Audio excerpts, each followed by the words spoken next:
Hello बच्चों। बेटा, इस वीडियो में हम लोग स्टार्ट करने जा रहे हैं chapter number 3 of your chemistry portion, classification of elements and periodicity in properties. आज हम थोड़ा सा हिस्टोरिकल अप्रोच करेंगे, प्लस साथ में ये डिस्कस करेंगे कि why do we need to classify the elements. ठीक है, what are the various characteristics initially upon which then known elements are classified. Actually classification was not the one day process, नहीं था ये एकदम से classification नहीं हुई, ये step by step classification हुई है। step by step different you can say scientists ने elements को अपनी अपनी जनरलाइजेशंस के अकॉर्डिंगली, अपनी अपनी स्टडीज़ के accordingly time to time arrange किया इन डिफरेंट ऑर्डर्स। तो उन्हीं के बारे में हम आज के वीडियो में डिस्कस करेंगे। सबसे पहला क्वेश्चन आता है periodic classification. What is the need, ज़रूरत क्या है। अब देखिए, जब हमारे पास स्मॉल नंबर ऑफ ऑब्जेक्ट्स होते हैं तो उनको किसी स्पेशलाइज्ड कैटेगरी में रखने की ज़रूरत नहीं होती हमें, उनको हम इजीली आइडेंटिफाई कर पाते हैं। 2, 4, 10 टाइप ऑफ ऑब्जेक्ट आपके पास है, मटेरियल है, तो उसको आपको कुछ खास डिफ़िकल्टी नहीं होती उसको पहचानने के लिए या फिर उसको स्टडी करने के लिए। लेकिन जब हमारे पास ये नंबर ज़्यादा बढ़ जाता है, 50, 60, 70, 100 तक हो जाता है, तो हम सभी चीज़ों को बिना अरेंज किए एनालाइज नहीं कर सकते। The things becomes more complicated, complex, होच पोच हो जाती है जिसको हम बोलते हैं ना। जैसे फॉर एग्जांपल घर में अगर हमारे कपड़े जो रहते हैं, अगर उनको सही तरह से अरेंज करके ना रखा जाए तो हमें उन कपड़ों को ढूंढने में बाद में दिक्कत आती है। सुबह स्कूल जाना होता है, इंस्टीट्यूट जाना होता है, जो पहनना है वो मिल ही नहीं रहा है, कहाँ रखा हुआ है ना। फिर इरिटेशन होती है, स्ट्रेस क्रिएट हो जाती है, टाइम की दिक्कत। Classification means distribution, arrangement etcetera etcetera, ये तब बहुत ज़्यादा ज़रूरी हो जाता है जब हमारे पास नंबर ऑफ एंटिटीज़ और नंबर ऑफ पार्टिकल्स ज़्यादा होते हैं। उनकी जो एनालिसिस है, उनकी जो स्टडी है, अगर हम हैफाजर्डली करेंगे तो वो कॉम्प्लिकेटेड हो जाएगी, डिफ़िकल्ट हो जाएगी, कॉम्प्लेक्स हो जाएगी यू कैन से। जैसे यहाँ पे एक एग्जाम्पल डिस्कस की हुई है कि मान लीजिए आप लोग लाइब्रेरी जा रहे हैं, ठीक है, स्कूल लाइब्रेरी में जा रहे हैं यहाँ भी, तो काफ़ी ज़्यादा बुक्स होती हैं लाइब्रेरी में, ठीक है। Now, in spite of this, if you ask for a particular book, the library staff can locate it easily. जब आप किसी एक पर्टिकुलर बुक की डिमांड करते हो तो जो वहाँ पे जो टीचर होता है या वहाँ पे जो स्टाफ होता है वो इजीली उस बुक को लाकर आपको दे देता है ना। हाउ इज इट पॉसिबल, कैसे हुआ कि उसने विदिन मिनट या विदिन सेकेंड्स वो बुक आपके हाथ में रख दी लाकर, ठीक है। In library, the books are classified into various categories and subcategories. आप लोगों ने स्कूल की लाइब्रेरी देखी होगी, अपने अपने इंस्टीट्यूशन की लाइब्रेरी देखी होगी, तो वहाँ पे आपने देखा होगा कि पर्टिकुलर प्लेसेस होती हैं, विंडोज़ होती हैं, ठीक है, शेल्फ्स होती हैं, जहाँ पे एक पर्टिकुलर सब्जेक्ट की बुक्स को रखा जाता है। Particular class wise distribution, subject wise distribution वहाँ पे होती है। जैसे फॉर एग्जांपल मान लीजिए आपने केमिस्ट्री वॉल्यूम 1 लेना है, तो आप सीधा केमिस्ट्री सेक्शन में जाओगे। केमिस्ट्री सेक्शन में जाकर जो जिस क्लास की आप केमिस्ट्री बुक लेना चाहते हो उस क्लास के शेल्फ में से वो बुक उठा लो। ठीक है। तो इस तरह से ये वर्कआउट करता है। ये इजीली क्यों हुआ? क्योंकि बुक्स को एक स्पेसिफिक मैनर में अरेंज करके रखा हुआ था, जिसकी वजह से आपको ढूंढने में दिक्कत नहीं है। लेकिन इमेजिन करिए कि वही बुक्स ऐसे ढेर लगा के रख दिया गया है। देयर आर, चलो 1000 नहीं तो कम से कम आप ये मान के चलो 100-150 बुक आपके पास पड़ी हुई है, 100 to 150 बुक्स आपके सामने पड़ी हुई हैं, और आपको चाहिए वहाँ से केमिस्ट्री की बुक आपने निकालनी है उन बुक्स में से। तो लगे रहोगे वहाँ पे 2-2.5 घंटे आप उन बुक्स ढूंढने के लिए। क्यों? क्योंकि कॉम्प्लिकेशंस आ रही, अरेंजमेंट नहीं था, डिस्ट्रीब्यूशन नहीं थी वहाँ पे, जो आपको चीज़ चाहिए थी वो आपको मिल ही नहीं रही वहाँ पे। मतलब कहने का ये है कि जो क्लासिफिकेशन होती है ये चीज़ों को अंडरस्टैंड करना इनके विद रिस्पेक्ट टू ईजी हो जाता है, ठीक है। So therefore location of books becomes easy.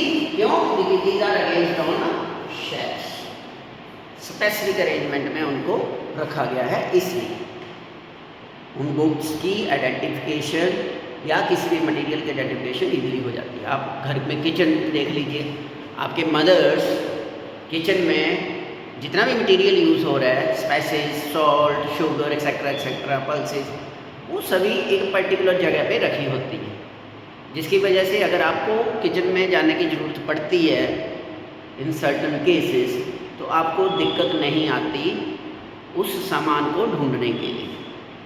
लेकिन मान लीजिए वहाँ पे वो अरेंजमेंट ही ना हो तो मिलेगा ही नहीं जो आप ढूंढना चाहते हो। आपको नमक नहीं मिलेगा, आपको शुगर नहीं मिलेगी वहाँ पे, ठीक है। ये चीज़ें होती हैं। तो this is the role of classification, importance of classification. तो सिमिलरली एलिमेंट्स, अब इनिशियली तो हमारे पास नंबर ऑफ एलिमेंट्स कम थे, तो इनिशियल स्टेजेस के ऊपर तो सीधा क्लासीफाई कर दिया गया metal, non metal, metalloids, simple सी बात ये है। लेकिन जैसे जैसे एलिमेंट्स बढ़ते गए वैसे वैसे कॉम्प्लेक्सिटी आती गई, एक चार्टिक बिहेवियर क्रिएट होता गया, ठीक है। क्यों?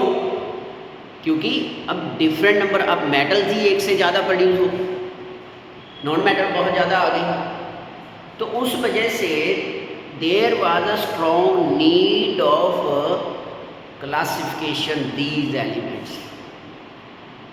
अब क्वेश्चन ये राइज हुआ, चलो क्लासिफिकेशन तो कर देंगे, अरेंजमेंट कर देंगे, इनका स्पेसिफिक अरेंजमेंट में लगा देंगे, लेकिन बेस क्या रहेगा? What will be the base of classification?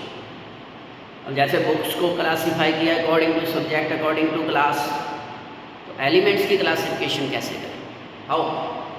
ठीक है, तो ये है।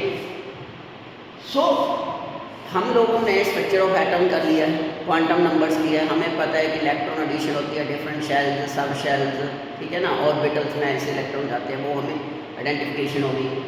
सो electron are filled in various shells and sub shell in fairly regular fashion, जैसा कि हम लोगों ने लास्ट चैप्टर में किया है, क्वांटम मैकेनिकल मॉडल पोर्शन में हमने किया है, filling of atomic orbitals discuss किया है। Therefore properties of element are repeated periodically. जब एलिमेंट्स एक पीरियोडिक शेल, एक पर्टिकुलर शेल में, सब शेल में, ऑर्बिटल में एक पर्टिकुलर सीक्वेंस में ऐड हो रहा है, तो डेफिनेटली वहाँ पे जो उस पर्टिकुलर एलिमेंट की प्रॉपर्टीज होंगी in comparison to other elements वो वेरी करेंगे, डिफरेंशिएट करेंगे from one another. Such trends in their physical and chemical properties were noticed by chemists. कहाँ पे? 19th century, and attempts were made to classify elements on the basis of long before structure of the atom was known. Structure से पहले ही ये चीज़ें initiation कर ली गई थी, किसकी? क्लासिफिकेशन ऑफ एलिमेंट्स की, समझे? Made to classify elements on the basis long before structure of atom was known. हम क्या करेंगे? We shall study about the earlier types of classification study करेंगे इस पर्टिकुलर चैप्टर में, ठीक है, मतलब हिस्टोरिकल अप्रोच डिस्कस करेंगे।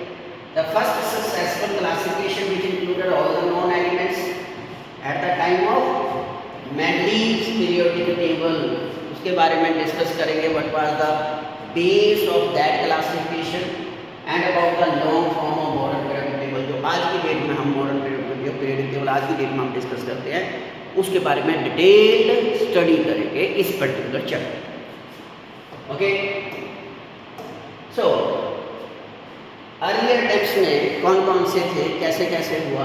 सबसे पहले फर्स्ट क्लासिफिकेशन जो नोटिसेबल क्लासिफिकेशन थी वो थी आपकी मेटल एंड नॉन मेटल, जैसे मैंने बोला ही the serve only limited purpose mainly because two reason. कौन कौन से?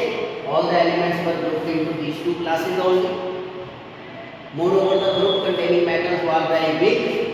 Second, the some elements showed properties of both metal and non-metals and they could not be placed in any of the two classes. सबसे पहले तो classification कर लीजिए metal non metal के according, लेकिन बाद में जब स्टडीज़ को स्टडी किया गया, डिस्कस किया गया, जब प्रॉपर्टीज़ को डिस्कस किया गया तो ये पाया गया कि ये कुछ ऐसे भी एलिमेंट्स हैं जिनकी प्रॉपर्टी दोनों में लाई करती है। ठीक है, तो ये classification after this scientist made attempts to recognise some pattern और regularity in variation of properties.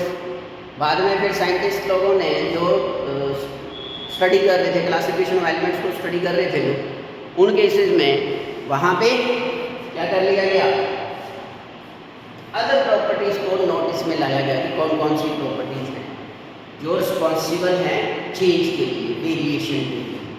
सबसे पहले जो नोटिसेबल ऑब्जर्वेशंस ली गई थी, स्टडी की गई थी, वो थी governor system of classification which was known as Governor Triad system of classification. Governor's Triads 1829 में गवर्नर जनरल साइंटिस्ट थे ये, इन्होंने कुछ ग्रुप्स बनाए थे तीन एलिमेंट के एंड कॉल्ड ट्रायड्स।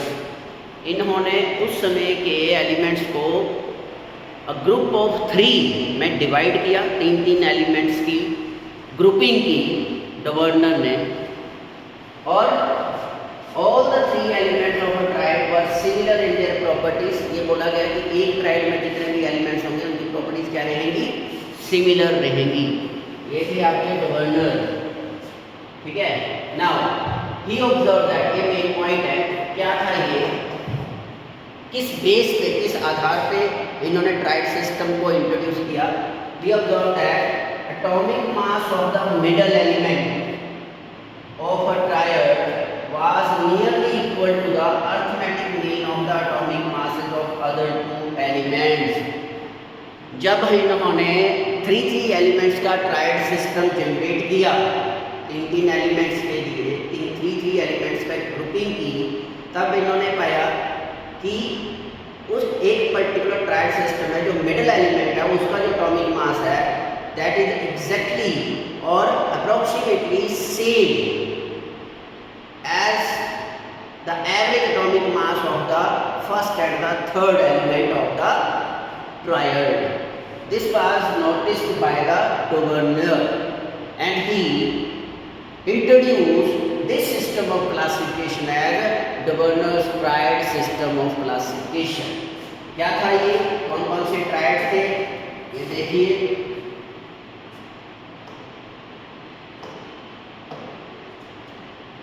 कौन कौन से थे? द एटॉमिक मास जैसे ये है आपके पास, first of all lithium, potassium, ठीक है ना, एंड सोडियम।